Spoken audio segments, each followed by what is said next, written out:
You know it won't miss. Gonna take a shot. Dog lock, that's the underdog. Yeah, they in the hunt. Send them home, let's KO or submission. Yeah, somebody done. Slime ball, yeah, that's the parlay. We gon' make it known. Pick 'em pod from MMA tapes. Yeah, let's get it going. Ooh, baby, we're back. Chat's already here. Trend Daddy, it's Verna, Jandiroba, fight week. Let's fucking go. Tommy Unders here. What's up with the what's up? Lazy Bet, how we do? And we got Unholy One. Hey, BB, long-time listener, first-time comment in here. Really enjoy our stuff. Keep it up. Now let's hear you pronounce Vina Jandiroba. Odd you nail it plus 500. Okay, here we go. Verna Jandiroba, and I fucking nailed it. Yeah, baby. And 96 RS, of course, is here. What's up? I had to do it live. I recorded this show, tossed it. I didn't want to edit it. I've had a crazy week, 2 weeks or whatever. I went a little long in the recorded show, kind of like maybe like 13 minutes of like what's been going on with me. And I don't want to be like the guy that's always complaining and stuff like that. So I'm going to give you the brief thing, then we're going to dive into this. Listen, I'm trying to get hired by the UFC one day, ESPN, whatever. And that's the long-term goal is try to get hired. So I can't sit here and say this card's a piece of shit, right? Because I'm trying to get eyes, but this card is rough, bro. Like, I hate the Apex, but if they sent this to Cincinnati, of course I'd be in the building, but I wouldn't be happy about it. And yeah, looking fresh with the Bilal shirt. Yes, baby. JohnAnik.com. Bully. Bilal Muhammad's got some fire shirts. I know, whatever. Even if you're on Leon's side, get a Bilal shirt. Backdrop looking shit. Glad you're healthy, brother. Thank you, Lazy Bed. Yeah, the backdrop looking nice. Chris Curtis here. I went to this fight in Atlanta, best event I've ever seen live, and then this DC comic poster, and then this little shelf. You can't really see it too much. I got to get it more well lit. I did not build this. I was going to build it. If you remember, if you've been with me for a while, I built my old desk. I was going to build this, but I saw this shelf, the corner shelf thing for $40 on Amazon, and I went, yeah, let's go do that instead of building it. Chad is on fire. What's up, babe? Bradley says, what's up, big gun? I am weird, or is this card a whole better than Denver's? It's close. I mean, Denver's wasn't great either. Can't wait to hear your reason for picking Tavares this time. That's Christian Costello. He's a part of this program. Go fuck yourself, Christian. Okay, I'm not picking Brad Tavares, you asshole. But no, so the quick version of what's going on. So the past 3 months, I haven't really been myself. I've mentioned a little bit on the podcast about my inner ear and stuff like that, but and I had a procedure, and everyone who follows me sent me well wishes. But what people don't know is it really was affecting like my everyday life. It was really brutal up until the final couple weeks. I couldn't hear out of my left ear. I was getting really bad vertigo. Luckily, it never happened too many times on doing the show. On the Anakin Florian one time, I forget what show it was. I couldn't even read my bets that because I don't make any show notes. I kind of do all the talking in my head leading up to what I'm going to say on the show, but I do write down my bets, and I could barely even read them on the thing. Like, my head was spinning, and I didn't want to do anything. I didn't want to, laying on the couch is like my favorite thing to do. That was a problem with this ear thing. So a stubborn nature, I never wanted to go, and then finally my wife convinced me to go to ENT, and then we saw what it was, had the procedure done. They took out ear crystals, which I didn't know were a thing, 3 of them, which can cause severe vertigo and stuff. And I'm just so glad that I got all that taken care of, man. It's not cancer. It's not like I'm beating cancer. It's not like I'm acting like I'm some fucking hero or whatever like that. But I'm telling you boys out there, I do not wish inner ear things, any inner ear problems to my worst enemy, bro. It is so bad. It affects everything in your head. Like, my work took a hit. This kind of took a hit. I had no motivation to do my show.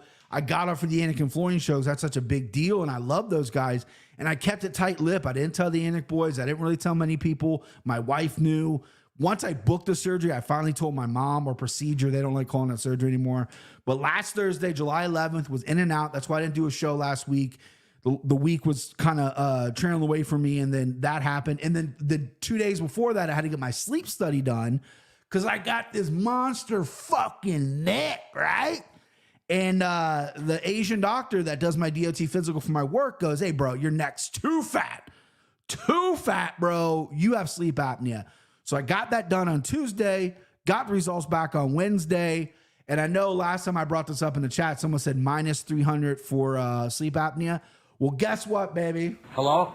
Okay, this is Dog. The dogs are barking. Your boy doesn't have it. Just got a big burly boy neck. And then I had the procedure on Thursday. Friday and Saturday were pretty rough. Sunday felt great. Changed my kitchen sink with my wife. I was back on Sunday.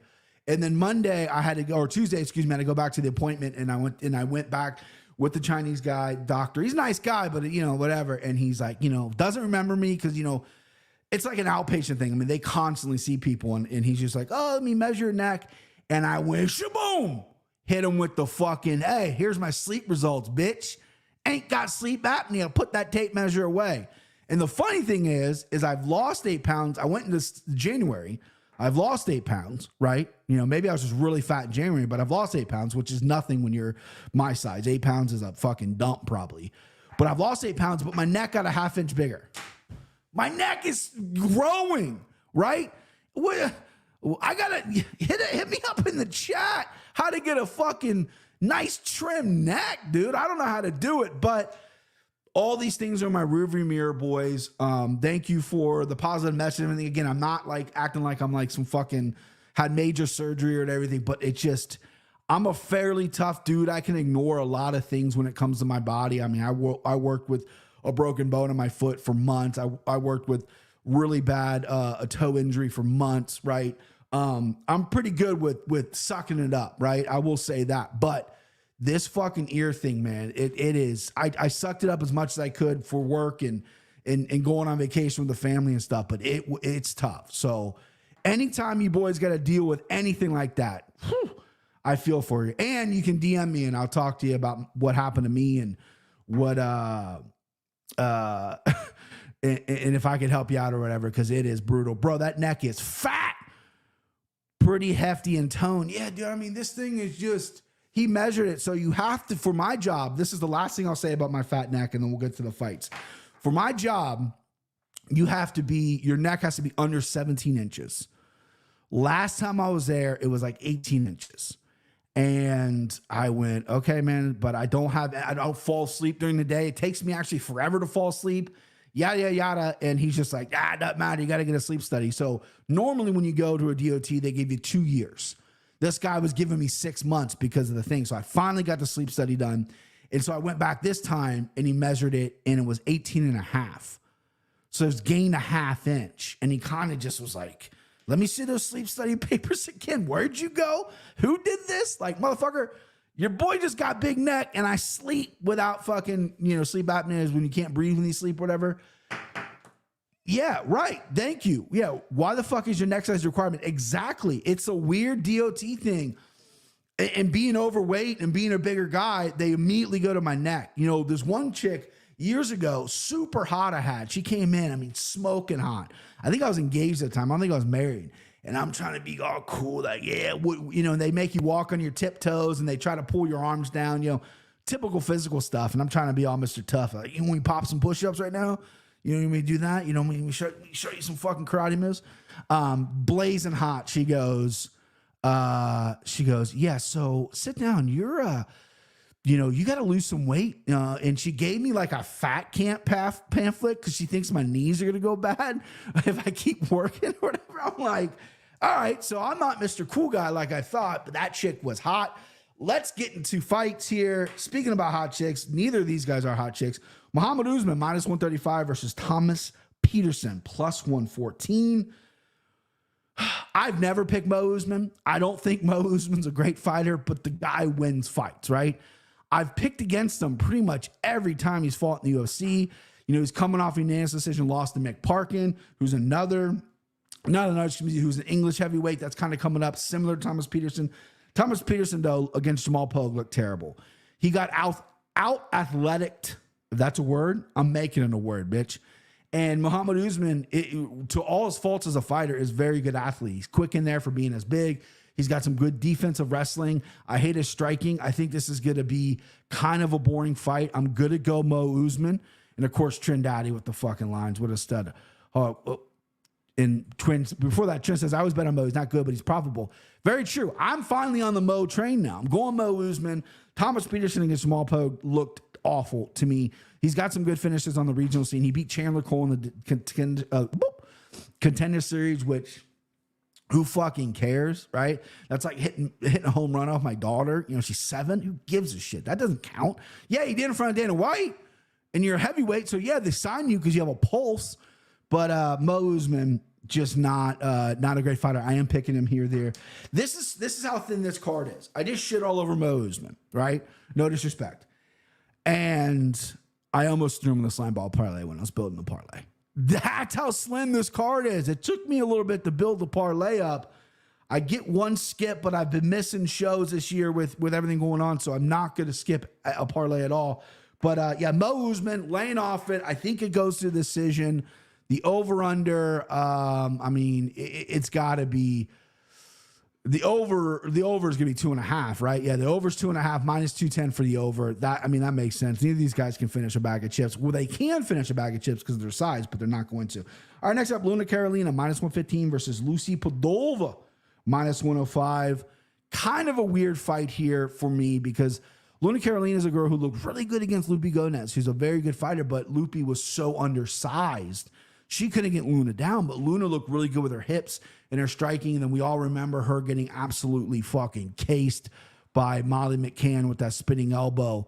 But I think she's a pretty good fighter. You know, she's got some good wins. She's got a lot of experience in the UFC. And you got Lucy Pudilova, who, again, has a lot of experience, but has a lot of experience losing, right? Only 3 wins inside the promotion, a bunch of losses. And she's been finished within those losses as well. Luna Carolina, again, this is a bowl of spaghetti fight. If you're new to the channel, you don't know what that is. You put a picture of Luna Carolina on the wall. You put a picture of Lucy Pudilova. You throw a fucking bowl of spaghetti. Whoever has more spaghetti meatball sauce on the picture, that's who you take. Because who the fuck knows? Vegas has it right with this line. I'm going Luna Carolina because she has more wins in the UFC, and I do think she has more skills on the feet. Lucy Pudilova, you know, again, don't think she's UFC ready. Been in UFC a long time. Again, it's that division where they're gonna need a lot of females. But give me Luna Carolina on probably forgettable fight. 10 minutes late, but I'm here. Let's go, BP. Let's go, Brandon. Let's go, babe. All right, next up, we got Loik Radzhabov, if I'm saying his name right, which of course I am. I'm really good at that. Versus Trey Ogden. Loik is minus 145 versus Trey Ogden minus 105. Last time I looked, this line was moving. I know Trent's going to bring it up to me. Minus 118, minus 102 is what we got. Loik is coming down a little bit. It's probably Loik, right? I'm going to say Loik. I don't know why. But this is an interesting fight. This is actually one of the better fights, in my opinion, on the card. Radzhabov is the Tajik tank. And this is what this guy is, right? He's built really well. He can grapple, right? He's coming off a 4 takedown performance over a really good wrestler, and then he knocked him out in the 3rd round, so he's showing cardio. His only blemish in the UFC was against Mantus Raumbeki by KO punch, but Raumbeki an absolute fucking stud, and I felt like Loik didn't get off on that fight. I think he was maybe a little intimidated for that fight.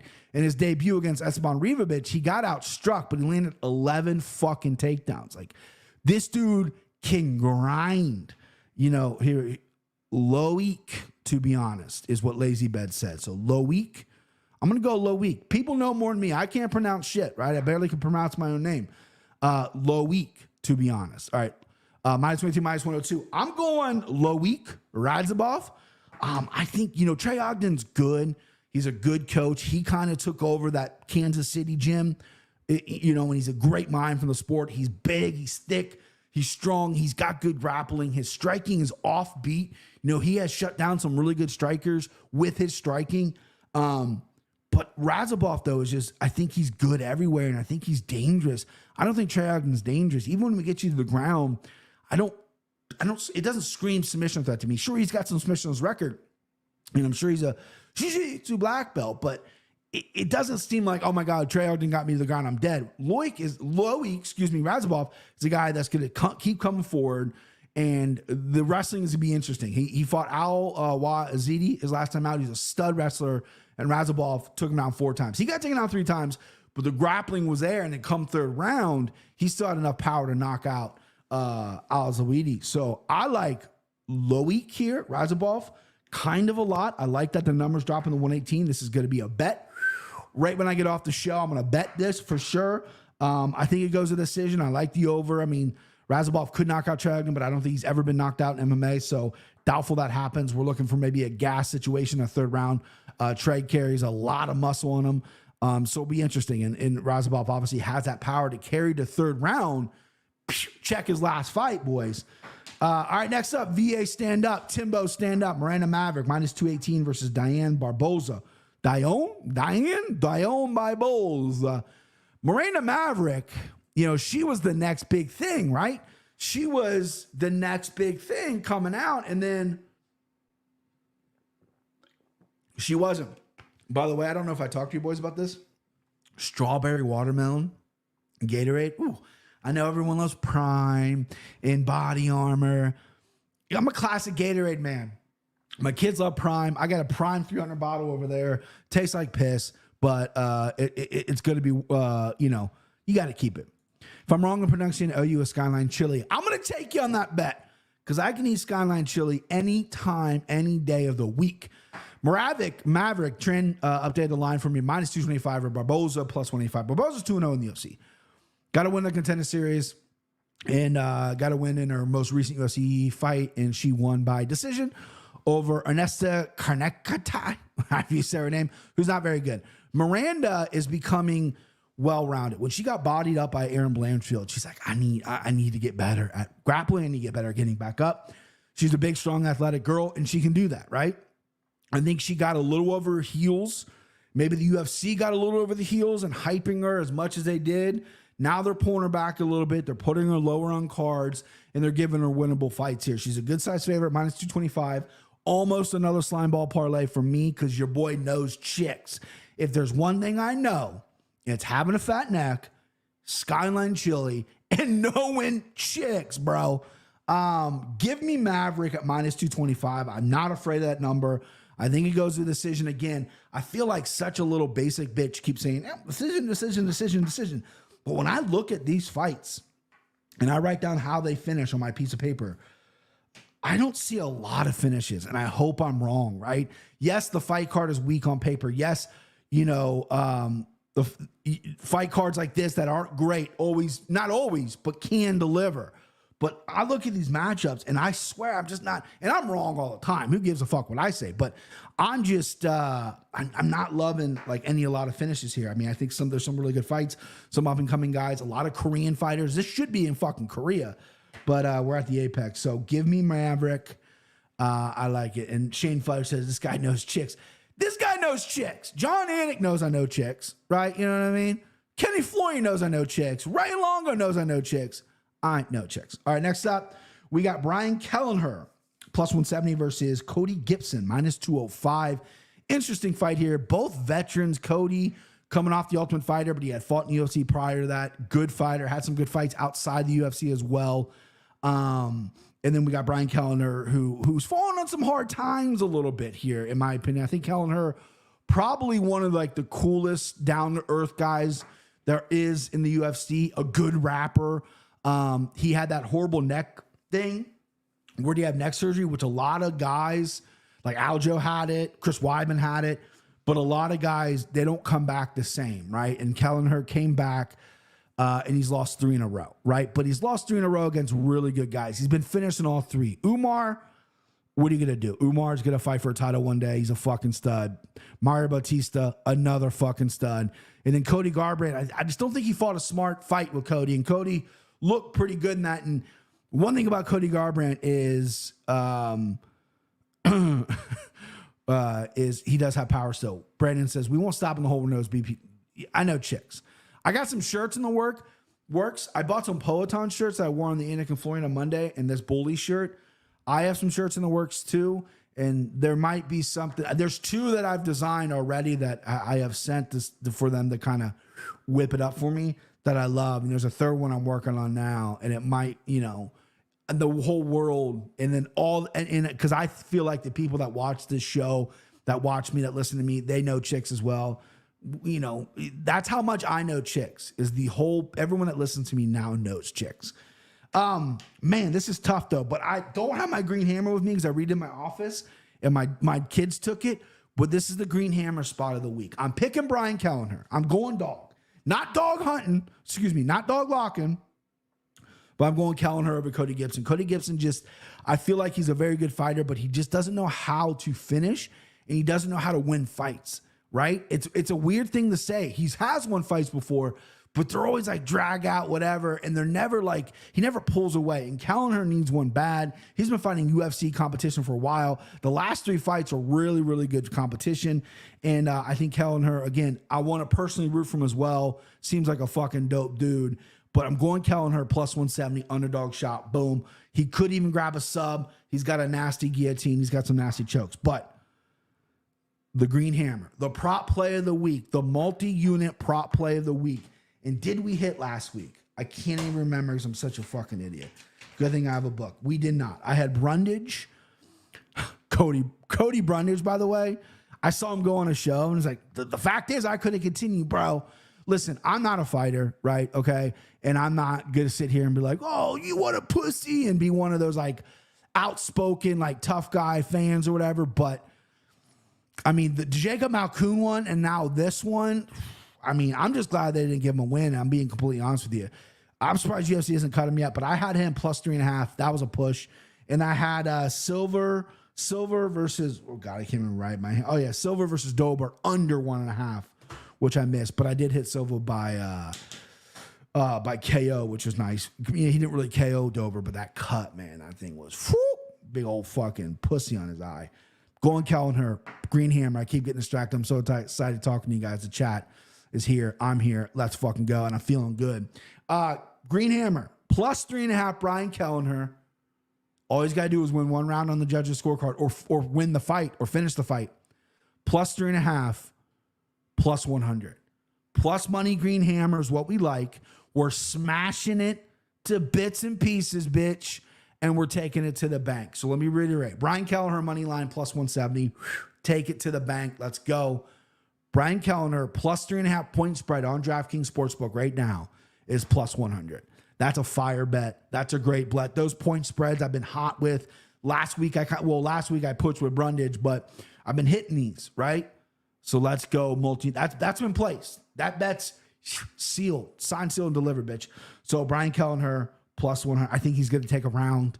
Cardio great. Cody's not dangerous. I like that spot.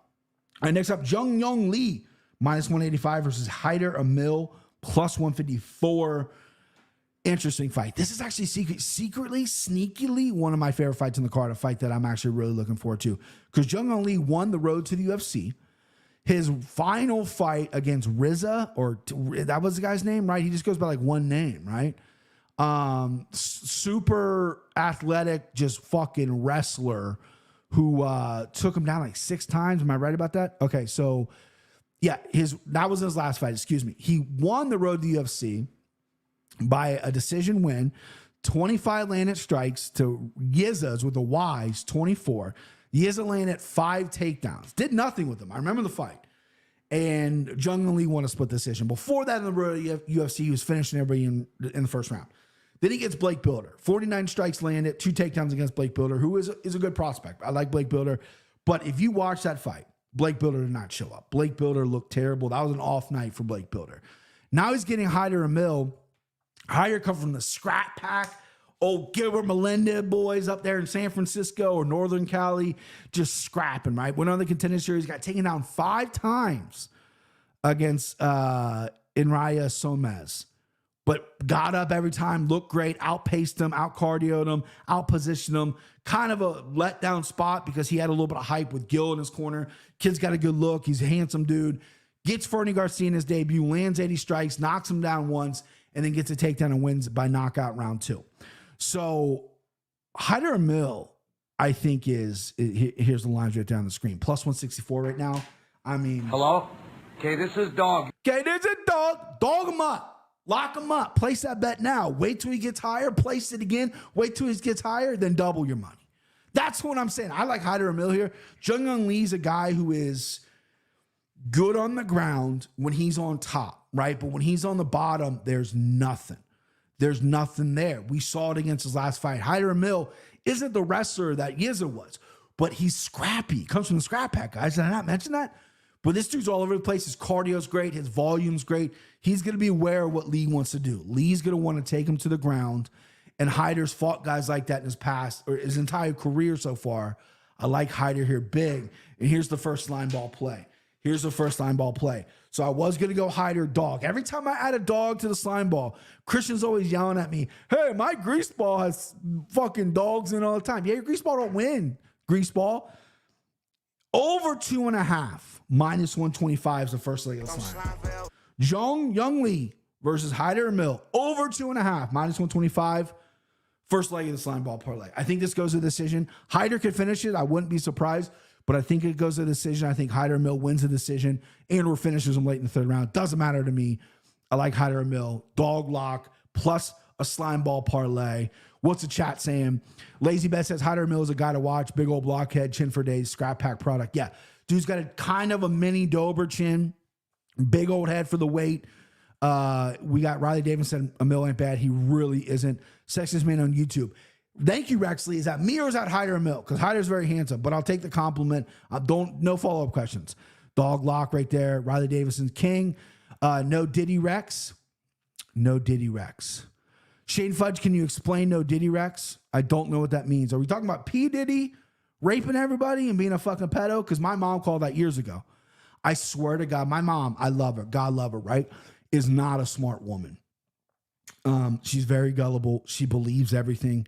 I got away with murder as a kid, right? I love her to death. She's the sweetest person in the world. But I tell you what, she has a fucking intuition and a sixth sense about people. She called Jarrett from Subway, Jarrett Fogel, years before he got popped. She called P. Diddy years before this all came out. I don't like him. There's something about him. He's a creep. He treats women wrong. Look out for him. This is back in like 2005. Like she called Jarrett right away. Like there's other guys that she's called right away too. If my mom pinpoints you as a creep, chances are you're a fucking creep, right?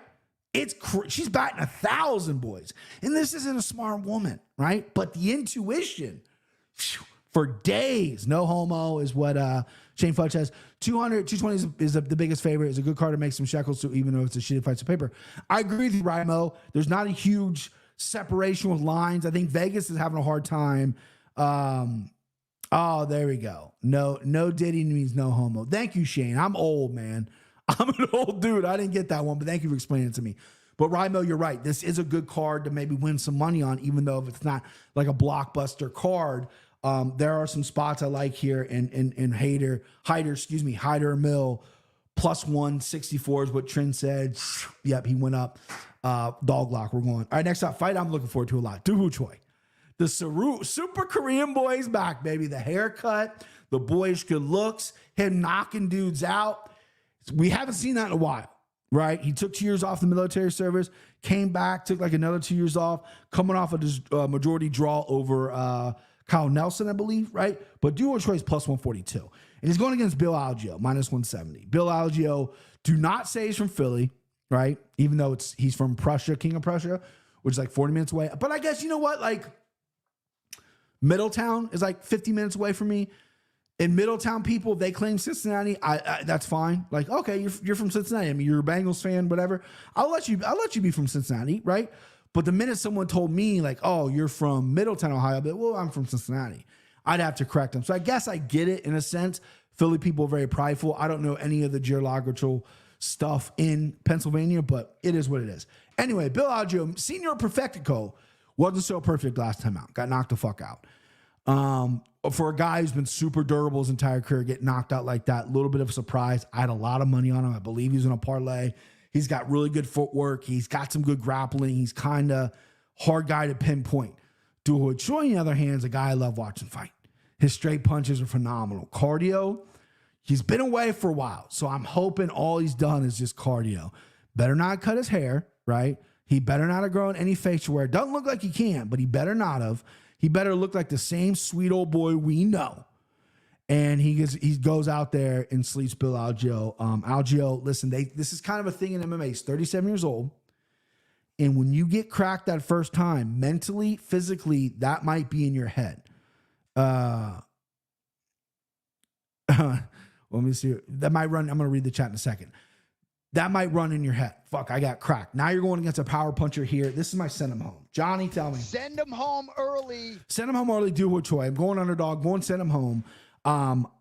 This is kind of a fanboy rooting for this as well. Algeo is going to be some people's locks. Duo Choi has not looked good for many years. Algeo has been in the UFC, constantly fighting really good guys. He's a very good fighter. And I'm basing on the fact that he got clipped his last time out. He's a little bit older. So I'm going Choi. But it's a fanboy pick. I'm willing to put money on it. I'm willing to put money on him by KO, which I have to see what that is on DraftKings Sportsbook. If they have the props out, it's Thursday. They should have the props. So Duo Choi by KO. Oh, they only have round 1 KO plus 800. Do they have just yeah, there we go. Duo Choi to win by KO plus 400. Add that to my card. I'll take that all day. More of a fanboy pick for sure. Let's get to the chat. Trent says Korean Superboy, Senior Perfecto are two fantastic nicknames. Yeah, they are. Trin Wolf, one of the coolest names ever. Would your nickname be Daddy? Because it's Trin Daddy. What would your nickname be? I never had a good nickname because my last name's Petrie, and everyone just calls me Petrie. So that's kind of, your last name can't really be your nickname, right? And until Cody gave me Big Gun, right? That came from Cody Merrow. So I never had a cool nickname, but Trin's got a fucking dope name. So I wonder what his nickname would be. But you're right, they're both really good nicknames. Brandon says the Petrie intuition runs the fan. Mom Petrie knows when a creep is a creep. He knows when a lock is a lock. Thank you, Brandon. You're absolutely right. Custom made Cody Durden, Mean Machine Steve Garcia, good names. They are good names. Custom made Cody Durden, I like it. Mean Machine Steve Garcia, I like it, but he looks very innocent. So it's almost like kind of like, I like it. It's like when you go to prison, right? Like I've been in prison, but the biggest guy in the prison is called Tiny. That's kind of Mean Machine because Steve Garcia doesn't look mean, but yeah, he's a fucking badass when he gets in there. It's going to be 3 dogs in a row. Riley Davison knows what's up. The dog parlay, I'm doing it. Let's go, Riley. Let's go, babe. All right, next up, Cody Durden, minus 122 versus Bruno Silva, plus 102. Love this fight as well. Maybe not love, like. Who's texting me? Okay. Cody Durden's a guy that's like kind of grown on me. Like I know a lot of people who know him personally like him. He's cut some promos that aren't kind of my speed, but he's a good fighter. He's a good fighter. He's fought everyone. He's a good grappler. He surprises me every time he fights. He's better than I give him credit for. Bruno Silva had a rough start to his UFC career. Now he's rattling off some victories. This is going to come down to positioning and wrestling, I think. Bruno Silva has good power. He does have some good submissions, but he's not like crazy dangerous off his back. I think Cody Durden wins this fight by decision. I don't think he's going to finish Silva. I think there's going to be moments, though, where it's going to be pucker your butthole time if you got a lot of money on Cody because he could get clipped. He could, whatever could, it's MMA, anything can happen, but that's why he's not slimed up. That's why I'm not locking him up. I do like him a whole lot in this spot. I think he's the better grappler. I think he's the better, he's going to get better position on Silva. But man, I don't feel super comfortable laying a lot of shekels on Cody, knowing that Bruno Silva is kind of in the rhythm right now and could clip Cody. Because Cody, his biggest problem, in my opinion, is on the feet, the liability on the feet. His defense isn't super tight. He pushes his punches to get you to the ground. Silva's probably going to concede some takedowns to want to get to the ground. Cody got choked out his last time out, so he's got to be on top of his game here. But Tagir Ulanbekov is a different beast than Bruno Silva. I like Cody Durden here. Don't love him, but I like him. I'm going to bet him. I'm not going to put any locks on him. Trent says about his nickname, everybody calls me Trent since it's so uncommon, or Trent Daddy. Other friends with common first names mostly go by their last names. Yeah, I mean, no, you know, my wife calls me Brian, my mom, and that's like it. I had like one other friend who never called me Petrie, but most of the time it's just my last name. There's probably half the people I work with, you know, you work at UPS with a million different people, and there's probably half the people probably don't even know my first name. They just know me as Petrie. I guarantee it. I guarantee it. It's not a bad thing. Funny enough, to break up this card before we move on, I was a document in a court appearance away when I was 19 years old to changing my name to Donaldson. My grandfather, my mother's side of the family is Donaldson. I don't have a good relationship with my father nor any of the Petries, right? I'm kind of the outlier of the Petries. I'm not close with them. He has 10 brothers and sisters. I don't know any of them. So I felt really bad because my mom remarried and I had a stepdad who's raised me since I was like 5, right? So he's really my dad, but I can't call him my dad. I go by Don. His last name's Mensch. So I was like, my mom wanted me to get his name. And I'm like, yeah, Brian Mensch. So when I was 18, 19, I called my grandfather and I said, do you mind if I fucking take your last name? And he's like, yeah, I mean, if that's what you want to do or whatever. And then I was literally a file away and whatever court proceedings I had to do to get my name legally changed. You could have been sitting here talking to Brian Donaldson, but I don't remember exactly why I didn't do it. I can't remember that far back. Maybe I was just lazy, never filed the paperwork. Maybe I was just too busy knowing too much about chicks to get to it. I don't know. Go WW Flying Brian Petrie, or I have a segment called the Petri Dish. Petri Dish was a popular nickname for me in high school. It'd be really good if I had a talk show. It'd be called the Petri Dish. That's a good segment. Flying Brian Petrie. Flying Brian Pillman was from Cincinnati. Legend. He wore the striped Bengal tights when he wrestled. What a fucking stud. And then the only other time I remember when I switched schools and I went to a new school when I was in 2nd grade. And this is when my school found out that I was a loose cannon and that I will slap a motherfucker if they cross me. That was kind of my life growing up. Is they said, oh, I was on the top of the monkey bars, right? It was my 2nd day in school. And they're like, oh, Petrie from Lambert 4 times. Do you know how to fly? Pee on a tree? It was some kid, and I jumped off the monkey bars, and I punched him dead in the face. True story. That's what happened. They sent me to the wall. I don't know if you guys ever had that in recess when you were a kid.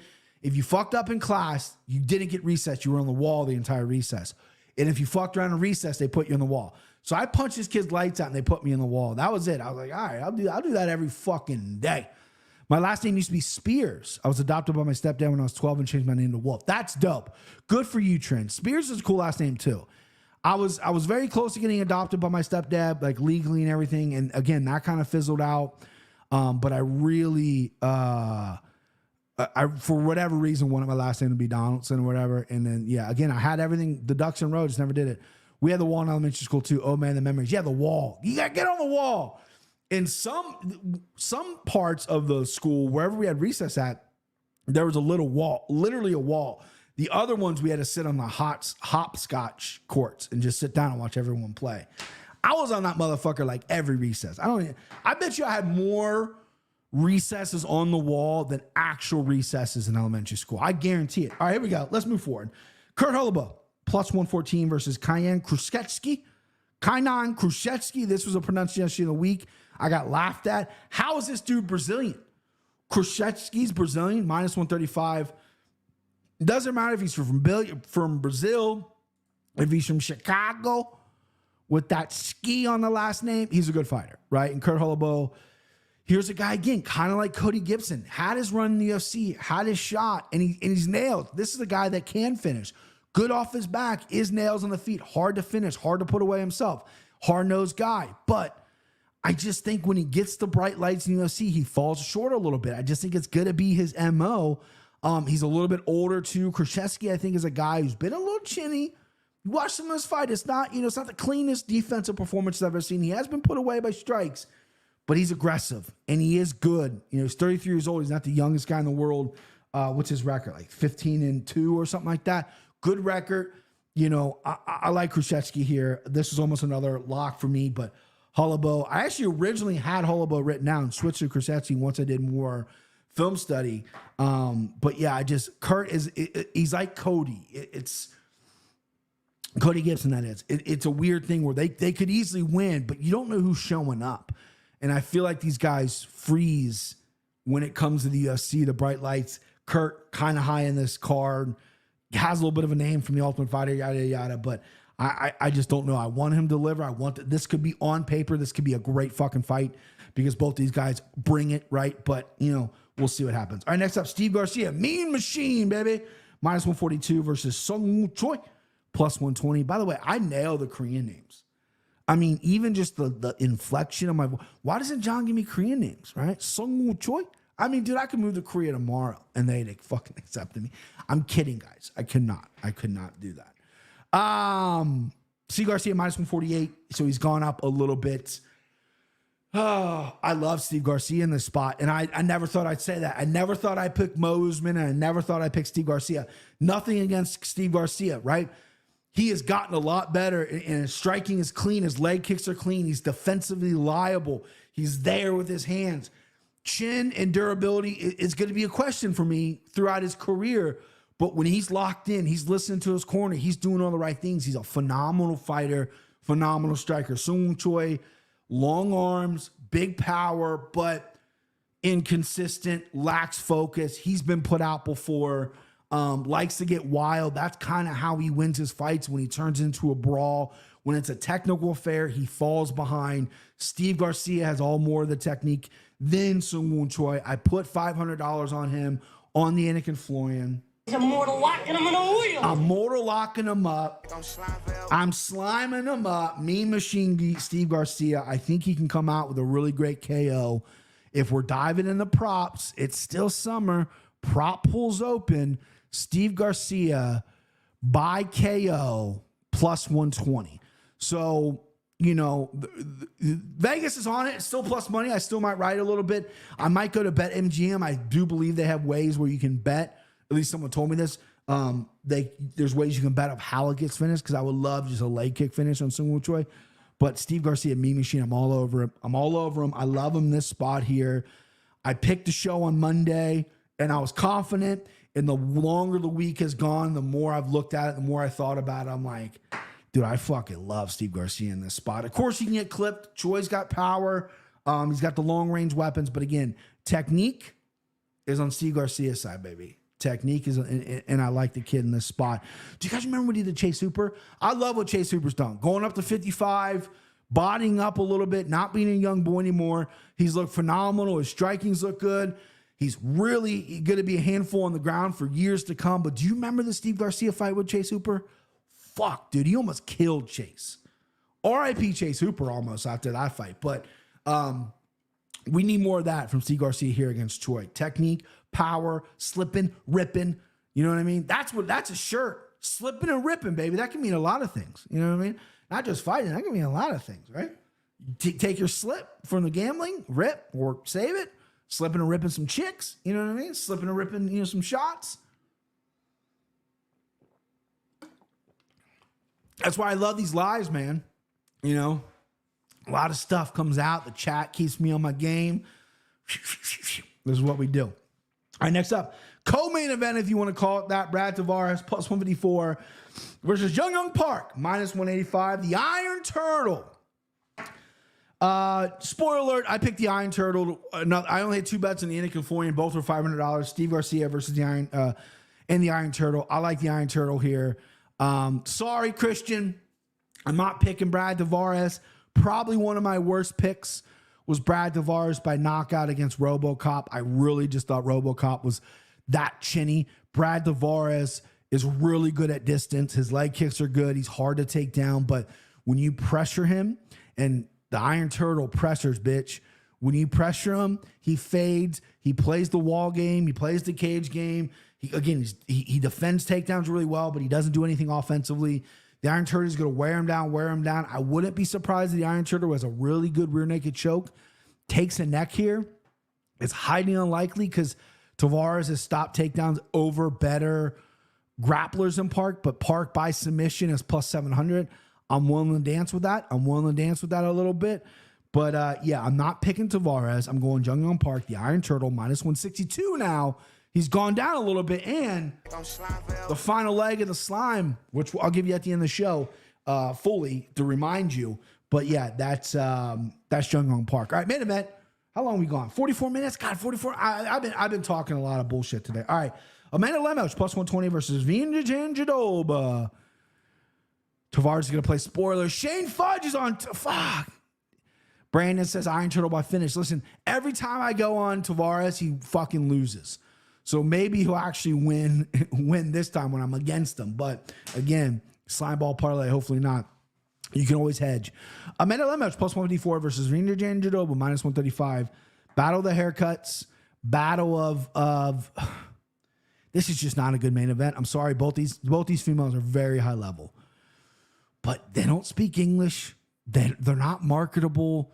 I get it. It's the Apex. They got to get fights. But I mean, if this was on the England card next week, it'd be a prelim. And now we're getting as a main event. Again, us as MMA fans, UFC fans, were spoiled. I'm not going to complain too much about it, but I just don't love this main event, right?